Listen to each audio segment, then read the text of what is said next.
E a pergunta é a seguinte: qual a massa de óxido de cobre formada a partir de 2,54 gramas de cobre metálico?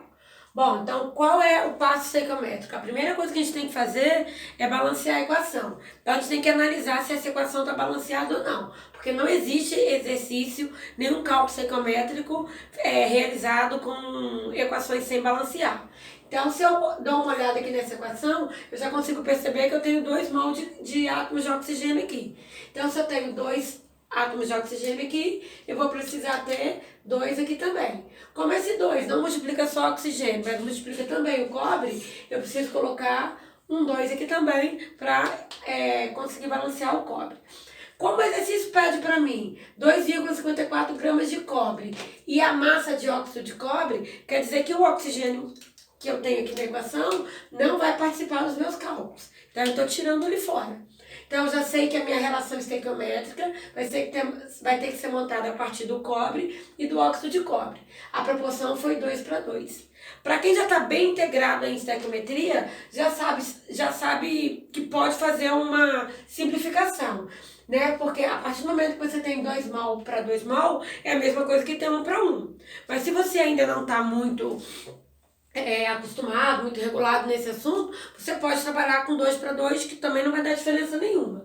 Então, 2 mol de cobre, 2 mol de óxido de cobre. Só que tem um problema: a relação estequiométrica sempre nos é dada em mol. A gente sempre tira em número de mol na equação. E o exercício nem sempre pede para você trabalhar com mol. Então, o que a gente tem que fazer? Substituir as unidades. As unidades aqui cobradas nesse exercício são unidades de massa. Massa para o reagente e massa para o produto. Então, toda vez que eu penso em massa, eu tenho que procurar a tabela periódica. Então, lá na tabela periódica, eu vou ver que a massa do cobre corresponde a 63,5 gramas. Ou seja, 63,5 gramas para cada mol. Já a massa do óxido de cobre, então, vai ser 63,5 do cobre mais 16 do oxigênio. Então, eu vou ter uma massa total de 79,5 gramas para cada mol desse óxido. Então, a gente vai substituir. A partir da relação estequiométrica, eu substituo as unidades.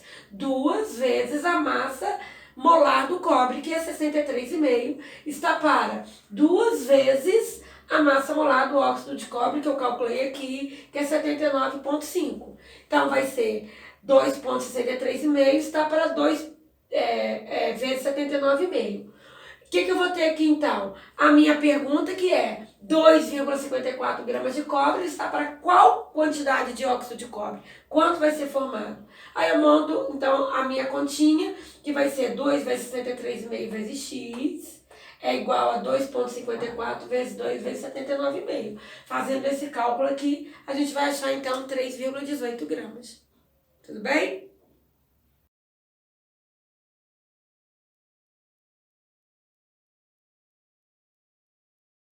Próxima questão. Partindo de 200 gramas de carbonato de cálcio, que é o CaCO3, qual é o volume de gás carbônico liberado na CNTP? Então, o que a gente vai ter aqui? O exercício nos deu 200 gramas de carbonato de cálcio e pede o volume. Então, a primeira coisa, como sempre, é avaliar se a equação está balanceada ou não.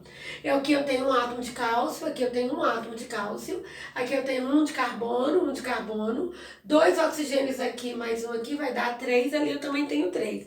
Ou seja, a equação está balanceada.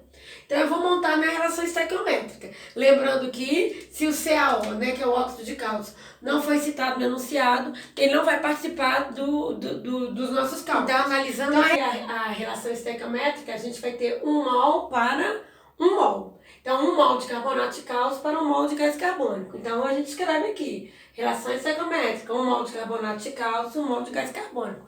Quando eu falo a gente escreve, aqui é uma questão didática, né? Porque eu estou corrigindo a questão com vocês. Mas numa prova você não precisa escrever tudo isso, tá? Isso é só para organizar o seu pensamento.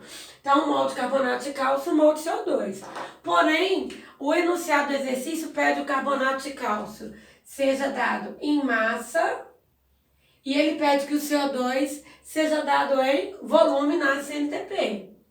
Então, qual é o próximo passo? O próximo passo é a gente substituir as unidades. Então, como é que vai ficar a substituição das unidades? Substituir para massa, mais uma vez, preciso de quem? Então, tabela periódica. Então, no carbonato de cálcio, o que eu vou ter? 1 mol de átomos de cálcio, 1 mol de átomos de carbono e 1 mol de átomos de oxigênio. Então vai ficar 1 vezes 40, 1 vezes 12, 3 vezes 16. Então, fazendo a conta, a gente vai ter 100 gramas para cada mol. Essa é a massa molar do carbonato de cálcio. Então, eu vou ter claro que eu não preciso escrever esse 1, eu estou escrevendo só para dar ênfase.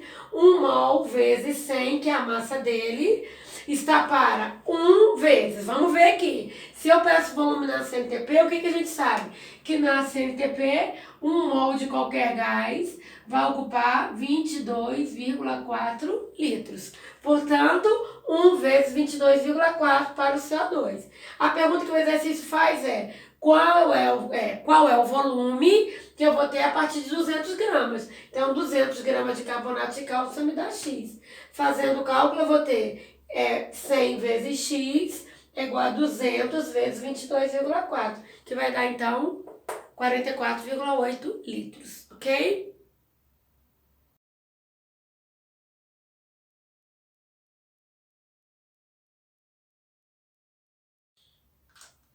Próxima questão.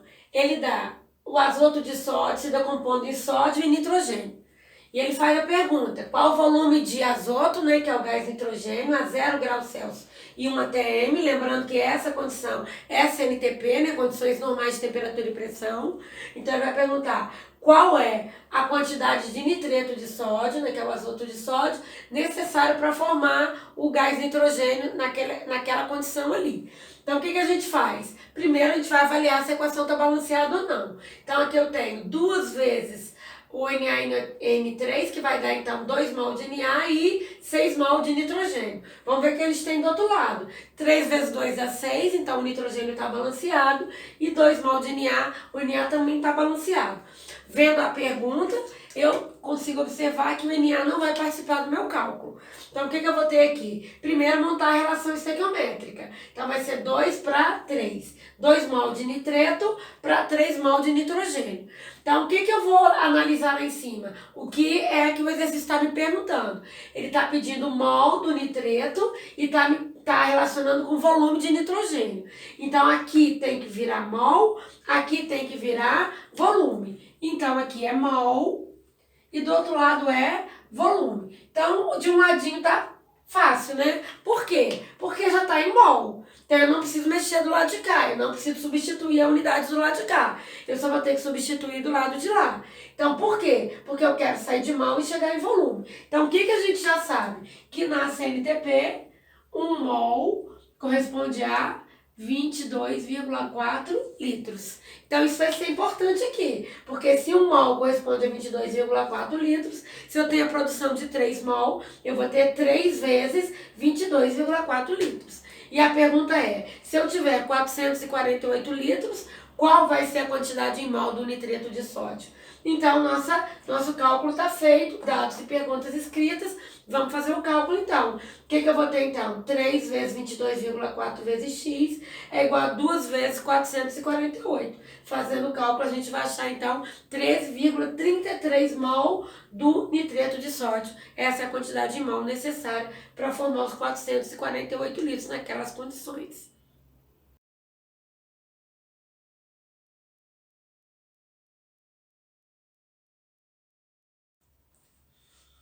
Próxima questão, vamos lá.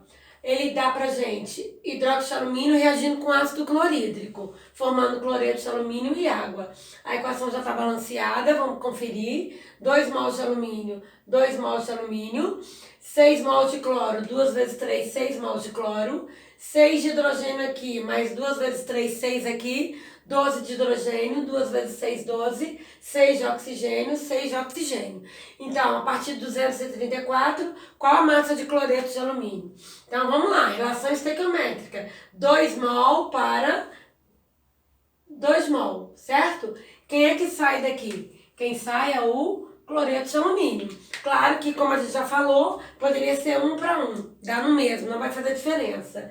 Então, o nosso problema é massa, massa. Aqui tá mol, mol. O que eu tenho que fazer então? Transformar mol em massa. E como é que eu transformo mol em massa? Pela tabela periódica. O que eu tenho então? Vamos lá, ver aqui, ó. Eu tenho o alumínio que é 27, o oxigênio que é 16 e o hidrogênio que é 1. Então, fazendo essa conta toda aqui, eu vou ter que a massa do hidróxido de alumínio corresponde a 78 gramas-mol. Depois eu tenho o cloreto de alumínio, 27, mais 35,5 vezes 3, vai dar 133,5 gramas-mol. Aí eu vou aplicar isso do lado de cá. Então, cada 1 mol do hidróxido de alumínio corresponde a 78, então eu vou ter 2 vezes 78. Cada 1 mol do cloreto de alumínio corresponde a 133,5, então eu vou ter 2 vezes 133,5. A pergunta é, se eu partir de 234, qual a massa do cloreto de alumínio? Vai ser X. Fazendo o cálculo, a gente vai achar 400,5 gramas de cloreto de alumínio a partir de 234 gramas de hidróxido de alumínio, ok?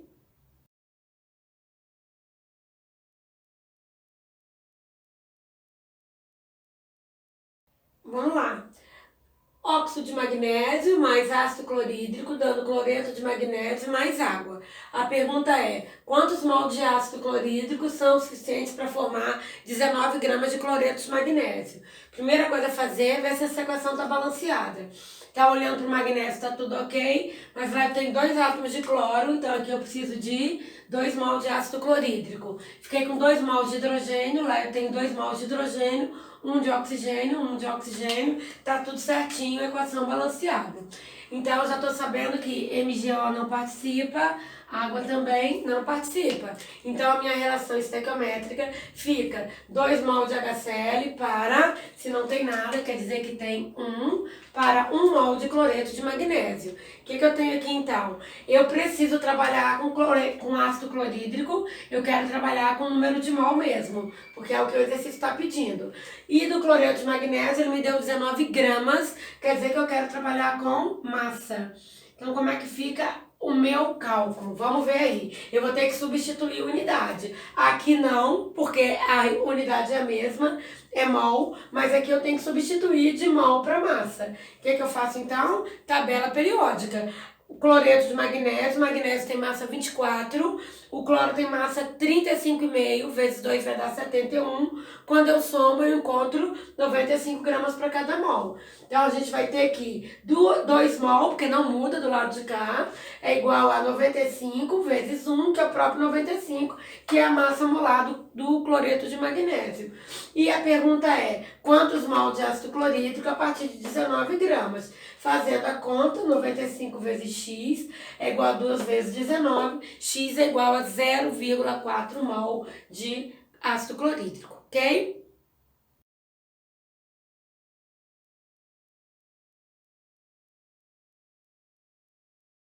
Próxima pergunta. Fe2O3 mais CO, né, que é o óxido de ferro, 3, mais monóxido de carbono, para obter ferro e gás carbônico. Equação balanceada, 2 ferros aqui, 2 aqui, 3 carbonos aqui, 3 aqui, 3 vezes 2, 6 de oxigênio, eu tenho 3 aqui, mais 3 aqui, também deu 6. Então, minha equação está certinha, balanceada. A pergunta é a seguinte, a partir de 320 gramas de Fe2O3, qual é a massa de ferro obtida? Agora tem uma novidade, com rendimento de 80%. O que significa um rendimento de 80%? Significa que ao final do cálculo, nós perdemos 20%. Isso é comum acontecer no dia a dia. Geralmente os processos químicos nunca vão ter rendimento de 100%, porque alguma coisa se perde no meio do processo. Então esse exercício é mais próximo do real, porque o rendimento não é de 100% e sim de 80%. Então vamos lá, montando a relação estequiométrica. 1 mol de Fe2O3 está para 2 mol de ferro, como a gente tem aqui, ó. 1 mol está para 2. Lembrando que CO não vai participar e CO2 também não. Então, eles saem do nosso cálculo. Então, eu preciso ver quais são as unidades para poder fazer a substituição. Aqui ele me deu grama, então quer dizer que ele quer que eu trabalhe com massa. Aqui ele também está pedindo massa. Então, aqui eu também tenho massa. Aí vem a pergunta, onde é que eu vou obter essas massas? Na tabela periódica. A massa do ferro é 56, 56 vezes 2. A massa do oxigênio é 16 vezes 3. Isso vai dar 160 gramas. E eu tenho, então, o ferro. A massa do ferro é 56, vezes 2, 56. Então, vamos lá. 160 gramas está para 2 vezes 56. Ou 160 gramas produz 2 vezes 56 gramas. A pergunta é, se eu tiver 320 gramas, qual vai ser a massa obtida? Dobra aqui também, né? Então, eu vou ter 224 gramas de ferro obtido, de acordo com o meu cálculo. Porém, o exercício não acaba aí. Por que não? Porque foi pedido no enunciado para a gente calcular rendimento. Então, se eu tenho que calcular rendimento, quer dizer que eu não vou obter essa massa aqui, mas eu vou obter 80% dessa massa. Ou seja, 20% desse material vai se perder. Então, 224 gramas eu teria obtido se meu rendimento fosse de 100%. Mas como o meu rendimento foi de 80%, eu vou ter um Y aqui, não posso usar a mesma variável, porque X e Y são números reais. Se aqui eu tenho X, eu não posso usar X aqui. A não ser que eu use X linhas, X duas linhas, X1, X2, mas eu preferi usar Y. Então, o que eu vou ter? 224 vezes 80 dividido por 100 vai dar 179,2. Essa é a massa de ferro obtida com rendimento de 80% a partir de 320 gramas de Fe2O3, ok?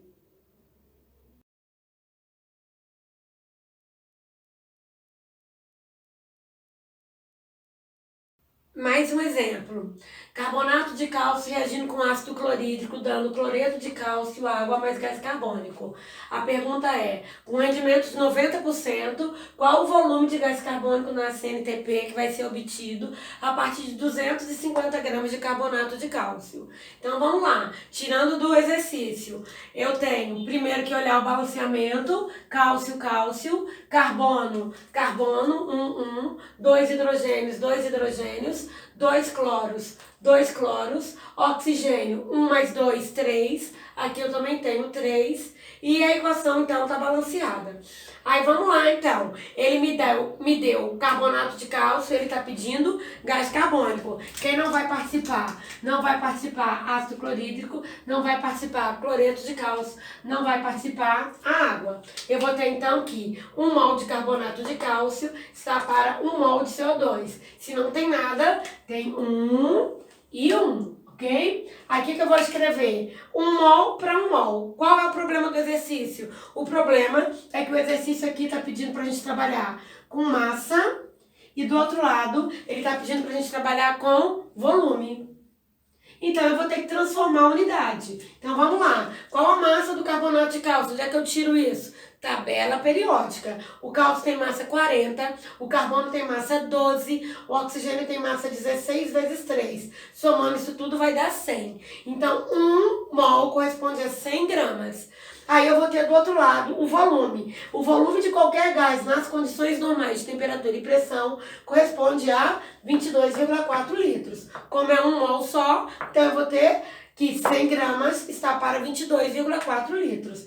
A pergunta é, se eu tiver 250 gramas, qual é o volume de CO2 que eu vou obter nas mesmas condições ali do exercício que é na CNTP? Então, o que eu vou ter? 100 vezes X é igual a 250 vezes 22,4 e eu vou obter, então, 56 litros. Mas o exercício não acaba aí. Por que não? Porque foi pedido o rendimento. O rendimento que foi pedido é de 90%. Então, com um rendimento de 90%, o que eu vou ter? Que 56 litros, sim, eu ia obter, né? Se o meu rendimento fosse de 100%. Como o meu rendimento é de 90%, eu vou ter 56 vezes 90 sobre 100. Porque eu não tenho aí os 56 litros totais. Vou perder 10% disso aí. E tirando 10% de 56, ou fazendo essa conta, a gente vai achar que o volume obtido com esse rendimento aqui é de 50,4 litros. Então, 50,4 litros é o volume de gás carbônico obtido na CNTP